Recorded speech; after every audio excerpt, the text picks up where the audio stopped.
ফের বৃষ্টির পূর্বাভাস দিল আবহাওয়া দপ্তর। ঘূর্ণাবর্তের প্রভাবে আজ ও আগামীকাল উত্তরবঙ্গ সহ দক্ষিণবঙ্গের বিভিন্ন জেলায় বজ্রবিদ্যুৎ সহ ভারী বৃষ্টির সম্ভাবনা।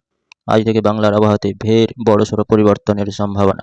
সুপ্রিয় সুধী দর্শক, করে একটি ঘূর্ণাবর্ত সৃষ্টির সম্ভাবনা, যার প্রভাবে বাংলা সহ উড়িষ্যার উপকূলবর্তী জেলাগুলোতে ফের দুর্যোগের আশঙ্কা।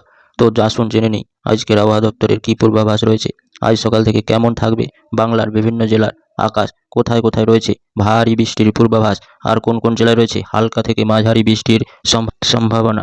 পাশাপাশি জানিয়ে দেবো আগামী 3 দিনের আবহাওয়া কেমন থাকবে। নতুন করে কোনো ঘূর্ণাবর্ত সৃষ্টির সম্ভাবনা হয়েছে কিনা, ঘূর্ণাবর্ত সৃষ্টি হলে তার প্রভাবে দুর্যোগপূর্ণ আবহাওয়া কবে থেকে সৃষ্টি হতে পারে এবং এ বিষয়ে হাওয়া অফিস কী জানিয়েছে তা জানিয়ে দেবো আজকের এই ভিডিওতে। অতি অবশ্যই ভিডিওটি শেষ পর্যন্ত দেখবেন। এই মুহূর্তে আপনি কোন জেলা থেকে দেখছেন তা অবশ্যই আপনার জেলার নাম ভিডিওর কমেন্ট বক্সে লিখে জানাবেন। তো প্রিয় দর্শক, আসুন শুরুতে জেনে নেব আজকের আবহাওয়া সকাল থেকে কেমন থাকবে এবং সারাদিন কোথায় কেমন থাকবে, কোথায় কোথায় ভারী বৃষ্টি, কোন কোন জেলায় হালকা থেকে মাঝারি বৃষ্টি, আর কোথায় কোথায় দমকা হাওয়া বয়ে যাওয়ার সম্ভাবনা রয়েছে এই মুহূর্তে উপগ্রহ চিত্রে আমরা দেখতে পাচ্ছি। উপগ্রহ চিত্রে আমরা দেখতে পাচ্ছি বাংলার দার্জিলিং, জলপাইগুড়ি, আলিপুরদুয়ার, কোচবিহারে সোমবার আকাশ আংশিক মেঘলা থাকবে, তবে তেমন কোনো বৃষ্টিপাতের সম্ভাবনা নেই। এবার আসি উত্তর দিনাজপুর, দক্ষিণ দিনাজপুর, বীরভূম, বাঁকুড়া এইসব জায়গাগুলোতে মেঘলা থাকা, খুব সামান্য পরিমাণে মেঘলা থাকবে, বৃষ্টিপাতের তেমন কোনো স্পর্শ এখানেও নেই।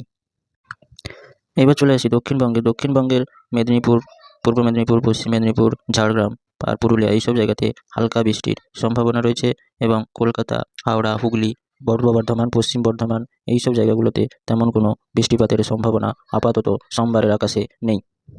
এবার আসি মঙ্গলবার কেমন থাকবে বাংলার বিভিন্ন জেলার জলবায়ু কেমন থাকবে।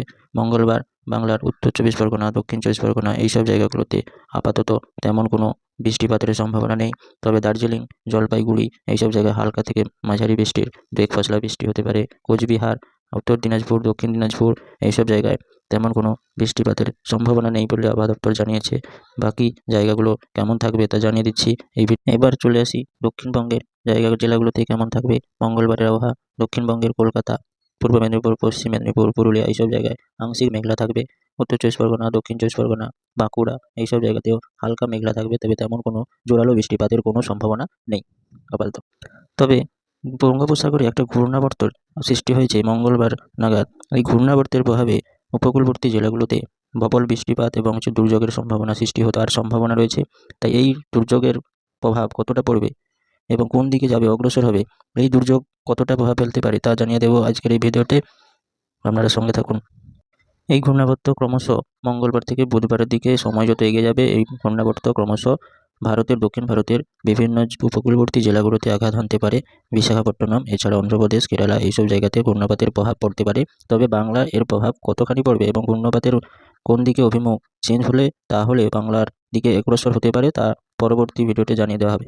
এই মুহূর্তে বঙ্গোপসাগরে যে টেম্পারেচার এবং পরিস্থিতি তা একটি ঘূর্ণিঝড় তৈরিতে যথেষ্ট সম্ভাবনা রয়েছে। ফলে এখনই যদি কোনো সিস্টেম তৈরি হয় তা খুব দ্রুত ঘূর্ণিঝড়ে রূপান্তরিত হওয়ার সম্ভাবনা ও আশঙ্কা বেশি রয়েছে। কেননা একটি ঘূর্ণিঝড় তৈরি হতে গেলে সমুদ্রপৃষ্ঠের তাপমাত্রা 25 ডিগ্রি থেকে 30 ডিগ্রি এর মধ্যে থাকলে তা জোরালো সম্ভাবনা সৃষ্টি করে।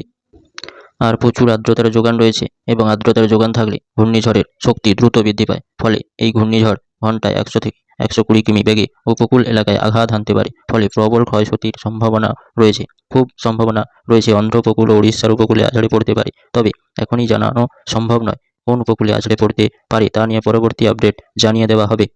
তার জন্য আমাদের এই চ্যানেলটিকে সাবস্ক্রাইব করে দেবেন। তো প্রিয় দর্শক, আজ এই পর্যন্ত, পরবর্তী আপডেট জানিয়ে দেওয়া হবে।